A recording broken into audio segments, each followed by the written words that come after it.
Bonjour, bienvenue sur CNET, troisième jour de CES. On est fatigué. On est encore debout.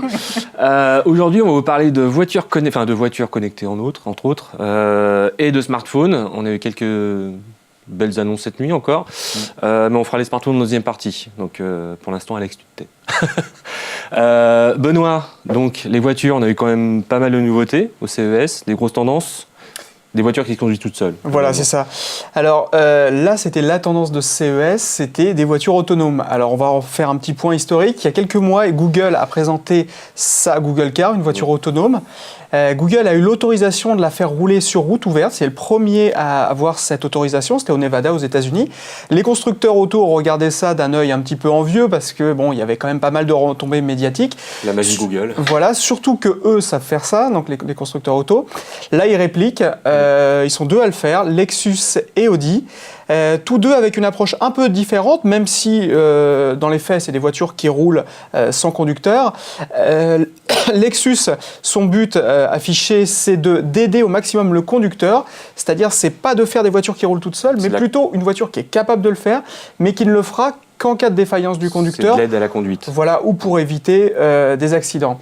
En revanche, Audi a eu une autorisation, lui de son côté, de faire évoluer son prototype. C'est une Audi TT sans conducteur, qui pourra rouler au Nevada, là aussi, sur les autoroutes, quand elle voudra.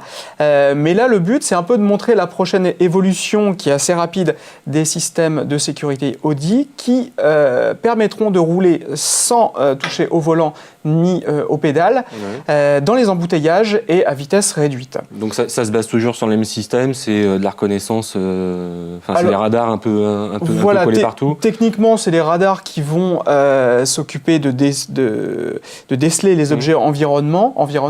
Un laser également qui va faire une sorte de cartographie 3D de l'environnement de la voiture. Et puis tout un arsenal d'instruments qui permettent de positionner et de situer la voiture. Et en application, on va dire, pour l'instant, ça reste très centré aux États-Unis. Ouais. En gros, ça arrive en Europe quand ? En fait, le problème, c'est la législation. Dans le monde, il n'y a aucune législation, sauf peut-être à Singapour, je crois, ou dans ce coin-là, où on peut faire rouler des voitures sans conducteur. Pour l'instant, c'est pas possible. Il faut que le conducteur ait toujours la main dessus. Alors, on va avoir des systèmes, comme je disais tout à l'heure, où on pourra rouler automatiquement dans les bouchons. Là, c'est prévu à vraiment court terme, 1 ou 2 ans. Mais il faudra quand même garder les mains sur le volant et il faudra toujours être attentif. En court terme, on est dans l'aide à la conduite, pas dans les voitures autonomes. Voilà, c'est ça. Mais on cherche. En tout cas, ça commence à fonctionner. On va y arriver quoi qu'il arrive, puisque l'argument des constructeurs et tous ceux qui travaillent sur la conduite autonome, c'est de dire que finalement, une voiture sans conducteur, c'est la plus sûre des voitures. Le conducteur peut être fatigué, il peut boire, pas le robot. Normalement. Il peut tomber en panne.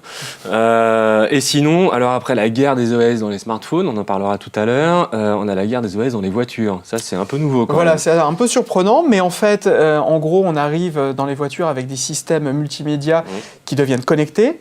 Et qui, comme sur un smartphone, propose d'installer des applications qui offrent des services propres à l'automobile, l'information trafic, le prix des carburants et des tas d'autres choses, lecture de mails, Facebook, tout ça. Et pour ça, on a des systèmes d'exploitation, comme sur un smartphone, et un market, un magasin d'applications en ligne qui est associé.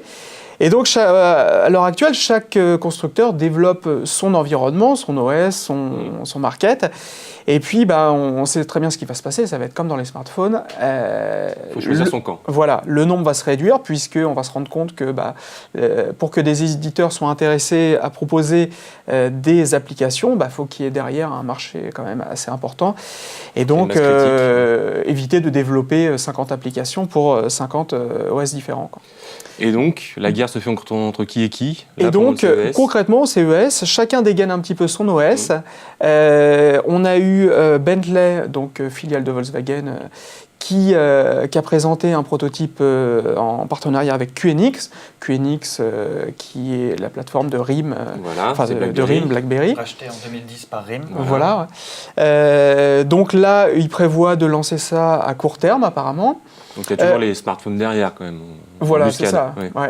Et puis on a eu aussi Ford qui a pas présenté un nouveau système, mais qui a fait une annonce quand même assez importante, qui a dit qu'il était prêt à fournir son OS, donc tout son environnement électronique, à tous les autres constructeurs. C'est gentil. Gratuitement. Voilà, c'est ça. Donc utilisez le mien, comme ça on aura tous le même système et les éditeurs sont attirés pour développer plein d'applications. C'est le discours en tout cas. Et puis General Motors qui a aussi fait son annonce, qui va livrer une plateforme de développement SDK pour les éditeurs aussi.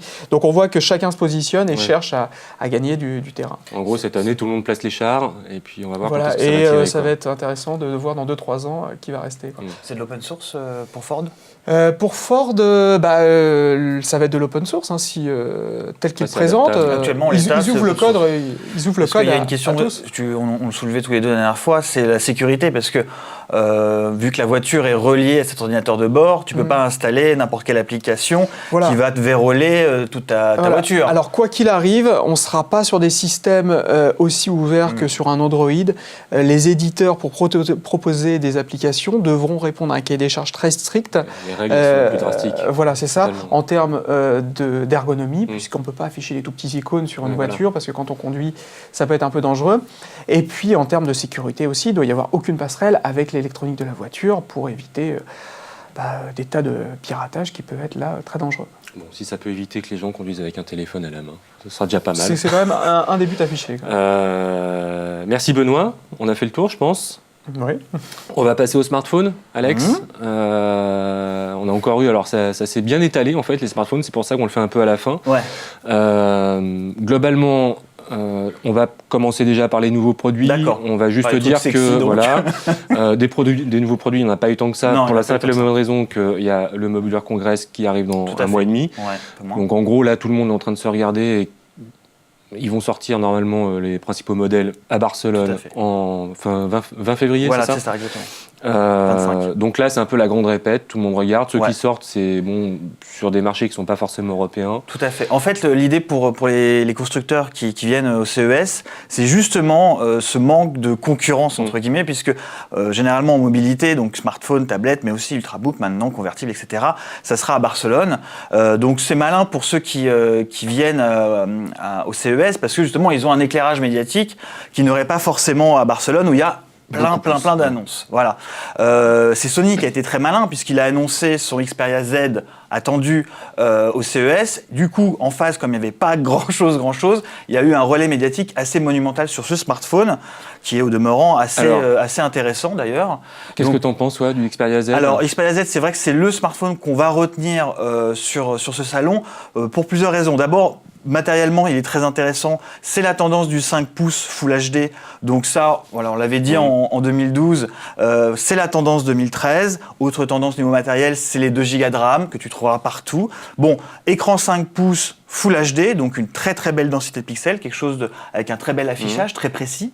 Et puis voilà, le produit est beau, c'est bien designé, la finition est propre, c'est propre au niveau de la photo. Et puis surtout, Sony fait partie de ces rares acteurs à avoir une ébauche d'écosystème. Ils ont de la musique, ils ont de la vidéo, ils ont du jeu vidéo avec le PlayStation Store mobile. Donc c'est très cohérent. Oui. Et puis comme on le sait depuis un moment, on le dit notamment avec Samsung, ce qui va faire la différence maintenant, c'est pas de vendre uniquement un produit, c'est de vendre du service, du contenu. Et le contenu qui va avec. Donc Sony a, lui, cette proposition. Ils ont une proposition de contenu. Après, voilà, toujours pour parler des écrans, puisque c'est quand même la grosse tendance du CES, ça tombe bien, c'est un salon surtout vidéo, photo et TV. Donc, du 5 pouces Full HD aussi chez Lenovo. Constructeurs chinois. Il y a beaucoup de Chinois qui ont tiré. Et voilà. Et oui, parce que c'est vrai qu'à Barcelone, ils ne sont pas très visibles. Là, au CES, au moins, ils sont visibles. Et puis en plus, ils s'adressent à leur marché, donc la Chine et les US. D'ailleurs, ces produits qui sont annoncés, hormis le Xperia, sont annoncés d'abord en Chine. On a eu Lenovo, on a eu Lenovo, ZTE et Huawei. Et ailleurs, on va en parler après. Donc ces 3 fabricants asiatiques, chinois, adressent leurs produits d'abord en Chine. Voilà, ça, il faut le savoir. Et après, ça arrivera chez nous. Donc, je l'ai dit, il y a ZTE Grand S 5 pouces Full HD. Il y a le Lenovo K900, qui est un très, très haut de gamme, mais qui a une spécificité, c'est qu'il tourne sous Atom. Voilà. Donc, pas les architectures ARM. Et puis, il y a Huawei, la ZenMate, qui là fait 6,1 pouces. énorme. Là, on arrive à... Voilà, c'est comme une Nexus 7 que tu aurais à l'oreille, c'est un peu gros. Tout ça, ça tourne sous quoi au niveau, Tout ça, ça tourne sur Android. C'est l'Android. Hein. Tout ça, ça tourne sur Android. Juste, je fais un petit mot sur ZTE, bon, qui a un grand S, qui est vraiment très très bien spéqué. On rappelle juste, ZTE, c'est le 4e constructeur de smartphones au monde. Ouais. Il a kické HTC, il est à 0,5 ou 0,6 points, en tout cas, il n'est pas très loin de RIM. Ils font mal. Ils font mal. Ils tapent fort en ce moment. Alors, si on parle des tendances... Ouais. Toujours en écran. Grands écrans. Voilà, grands écrans. Les téléphones deviennent... Full HD. Voilà. Ouais. C'est haro sur l'affichage, quoi. Tout à fait. En fait, l'idée, c'est vraiment d'avoir un écran de plus en plus confortable. Alors, en termes d'encombrement, bon, c'est sûr que c'est plus gros, mais c'est pas forcément beaucoup plus encombrant parce qu'ils arrivent maintenant à faire des façades très très fines, des encadrements d'écran assez fines, produits assez légers.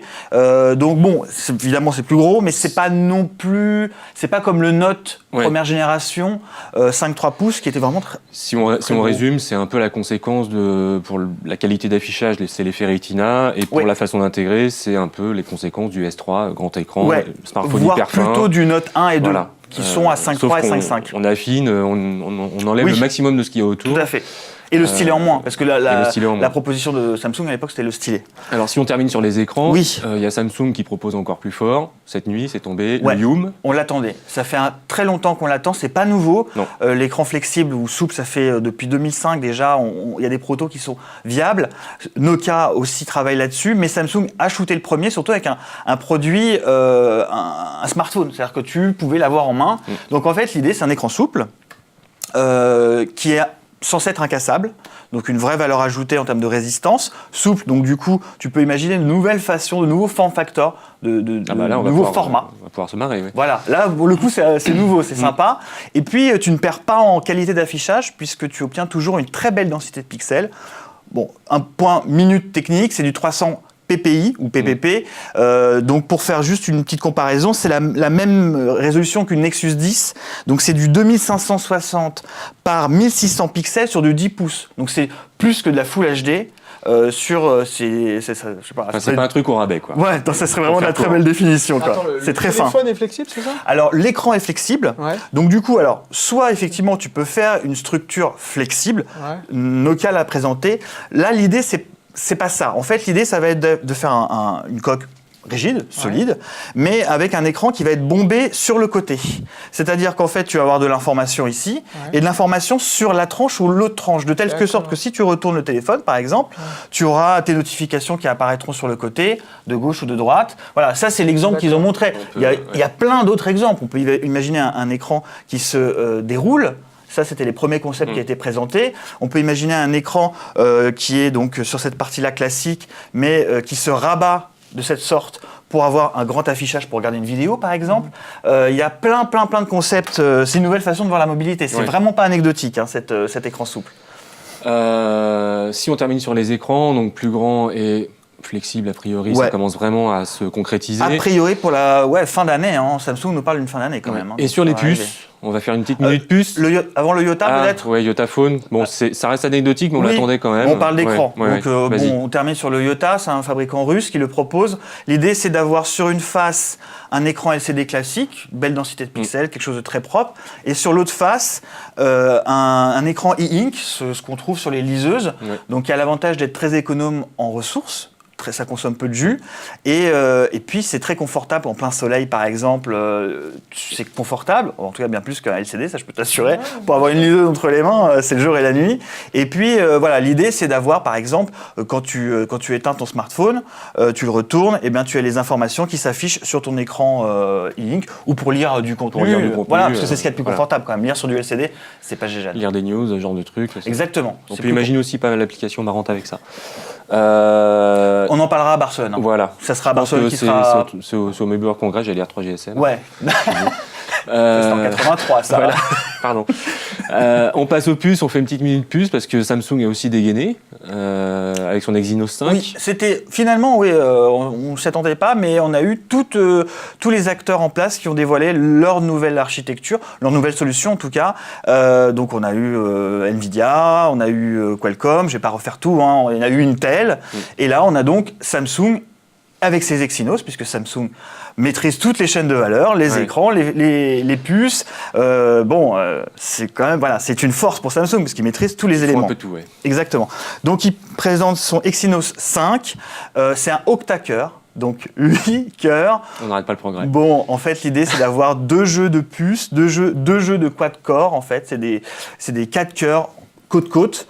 Il y en a un qui est super puissant, c'est le ARM Cortex A15, qui fait le boulot pour... Dont on avait déjà parlé. Bien sûr, qui fait vraiment du boulot. L'architecture ARM Cortex A15, c'est l'architecture next-gen, c'est celle qui va arriver. C'est celle qui arrive là. Voilà. Donc celui-là, il fait le gros boulot, le décodage de vidéos, etc. Et il y en a un autre, c'est l'ARM Cortex A7, qui est à peu près le même, sauf qu'il est très économe. Donc en gros, pour des tâches basiques, c'est lui qui fera le boulot. En fait, il sépare la puissance et l'économie. Exactement. On a toujours le même problème quand même dans les smartphones, on tourne toujours autour, mais sur les batteries, ça bouge pas beaucoup. Ça bouge pas. Et on a des choses qui consomment énormément. Et voilà, tout le monde, je pense qu'on est tous dans le même cas. Ça tient une journée au maximum. Ça tient une journée au maximum. Ça, c'est l'autre problème. On en reparlera probablement, mais les batteries, il y a un effort énorme sur les écrans et les puces pour économiser les ressources, mais les batteries n'évoluent pas. Il n'y a pas de nouvelles techno. C'est ce qu'on se dit entre nous, c'est comme si Porsche sortait une voiture avec un réservoir de 5 litres. Un peu ça. C'est un peu l'idée. On termine avec les OS, parce que mine de rien, ça bouge aussi. Oui, ça bouge aussi. C'est plutôt une bonne nouvelle. Ouais. Alors, on rappelle les forces en présence. Donc, Android largement leader, plus de 60% de part de marché sur le smartphone. iOS juste derrière. Donc, il y a la 3e place. Donc, la 3e place, pour le moment, est occupée par RIM, donc BlackBerry. Qui sort un BlackBerry... BlackBerry OS 10, qui sortira là dans quelques semaines, qui est très sympa d'ailleurs. Moi, je le trouve en tout cas original. Le combat de la 3e place se jouera donc pour le moment entre RIM et Windows Phone, qui arrive sérieusement avec de produits plutôt intéressants, notamment avec du ZTE. Enfin, voilà, des nouveaux constructeurs. Donc ça, c'est intéressant. En fait, l'idée, c'est de réduire ce que j'appelle l'androdépendance. Alors, l'androdépendance, c'est quoi? C'est tous ces constructeurs. C'est une grave maladie, docteur. C'est une maladie en tout cas pour les fabricants, puisque comme je viens de vous le dire, Android, c'est plus de 60% de part de marché. Et du coup, ces constructeurs, ces fabricants sont, attachés à Android. Ils n'ont pas beaucoup de choix. Ils n'ont pas beaucoup de choix.